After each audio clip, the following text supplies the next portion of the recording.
We are so excited to have you tuning in to American Medicine Today. I'm Kimberly Bonatti alongside Ethan Euchre. Always happy to be here. Yes, and Jeff Wagstaff. Hello, everyone. Hello. And we have world-renowned orthopedic surgeon, Dr. Alfred Bonatti. Thank you for sharing your time. Hi, Kimberly. An Oklahoma judge ordered consumer products giant Johnson & Johnson to pay $572 million to help clean up the opioid crisis that they help fuel. Joining us to discuss is Austin Pennington, trial attorney and legal expert with the Pennington firm in Dallas, Texas. Thank you for being with us, Austin. Happy to be here, guys. Hey, now, Austin, just for people that haven't heard about this lawsuit or, the ruling about it, what does it mean for sort of curbing opioid, the crisis in general? Where's this money going to go? Is it actually going to do anything? Are they going to pay? I'm sure a lot of things to get into, but tell us what this was all about. Well, starting from the last question, I believe Johnson & Johnson will pay. And the interesting thing about this lawsuit is that it was filed by the state of Oklahoma for the purposes of having Johnson & Johnson pay to remediate and rehabilitate the problem. And so this money is actually going to be funded straight to rehab centers, to remediation centers, to try and clean up this pill-pushing epidemic that the state of Oklahoma has experienced at the hands of these big pharma companies. So is this money only going to places in Oklahoma or around the country? It is. It's just going to places in Oklahoma. And so as we're seeing from that and what had been going on prior even to Oklahoma's decision is there are many other states where this is starting to pop up. Ohio and Florida tend to be the states where we've got the biggest spotlight shined on these issues. And a lot of these states are filing public nuisance lawsuits just like the state of Oklahoma did. We're talking about how 60 Minutes recently reported that the attorney behind it was the same one that was behind the big tobacco settlement in 1998 and is now waging war on drug makers. Do you think that the same thing that happened to tobacco is going to happen to Big Pharma? Let's hope so. I do, and I agree with what you just said. I hope so as well. And part of the reason for this, a lot of me and my colleagues have been tracking this development for a number of months, almost over a year now, watching this develop, and we all believe that this is on the cusp of being another reign of what happened with big tobacco. I want to take a different position.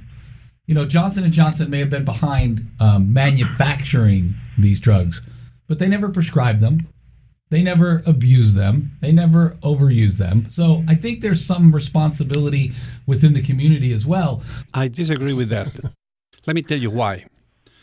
In my own office, they send representatives of the company to sell us, and they practically describe these products and push these products to the doctors. The doctors and the medical community and the patient community have no idea what they are offering you. If they offer to you something that is not correct and is not for the consume and is going to create problems, I think the manufacturer is responsible. And we cannot go and unload this one to a medical community when you are offering to me a product and I think that product is going to work in benefit of the patient. But it didn't do what they designed it to do, or it was just misused? No, it was highly addictive. It's highly addictive. That's the problem. Yeah, that's part of what the Oklahoma judge made a point to emphasize in his opinion, is that the sales reps, like you said, doctor, were coming in and pushing these pills. And one of the biggest misleading things that they were teaching their sales reps to coach these doctors on is that these pills are actually not addictive. And actually only 2.6% of people become addicted. That's correct. They're prescribed by a physician. Absolutely. And so they're misleading the doctors, telling them that if you prescribe them, everything's going to be fine, when in all actuality that was not true. And that's one of the big reasons the Oklahoma judge said he slapped Johnson & Johnson with this fine. The next one that actually was even more in the news than Johnson & Johnson one is what I've been seeing about Perdue, the makers of OxyContin. There was like a either $3 or $5 billion, was it $3? $3 billion settlement. Same question we asked about Johnson & Johnson. How likely are they to pay? Are they going to appeal? Where's that money going to go? So I believe that Johnson & Johnson and Perdue will likely appeal, and Perdue actually settled out of the Oklahoma case for, I believe, somewhere around $84 million, I believe is what their number was. And so Perdue is actually, there's been rumors, and there's some stories that have been reported that they are considering filing bankruptcy. And that's the only company we've heard of so far that's seriously considering that, or at least that It's been rumored that they're considering it. If they do that, it's unclear whether or not these debts and these judgments will actually get discharged. And so that's a concern, of course, for these states and for, we haven't really talked about this, but for the victims that will likely end up suing some of these companies for the families of victims that will end up suing these companies for the death of their loved ones. I'm going to ask you a really question of what you just said. Usually these companies, they go bankrupt, and the next thing they metastasize another company on the side, and then they continue doing and behaving in the same way. How you guys are going to prevent that? I don't know that I can say that we can actually prevent that, but what I can say is that if that were to happen, this issue has become such a hot-button issue. I believe our federal legislature probably would take some action, and we might start seeing some testimony going down on Capitol Hill about some of these issues to try and prevent that from happening, because that's not what this is all about. Now you just give me a really headache. Yeah, because those people there are for sale. So these guys have totally irresponsible behavior. You see what's happening in the Congress today.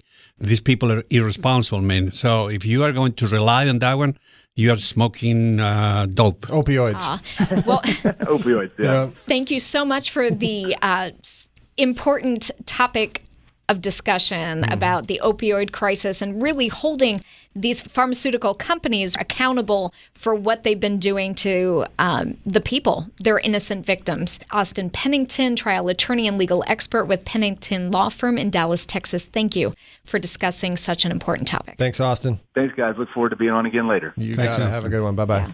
I can't even believe these companies. And you're so right, Dr. Bonatti, about how they will just pop up in another area and still continue to do the same damage. Hopefully, There need to be a new type of restructuring.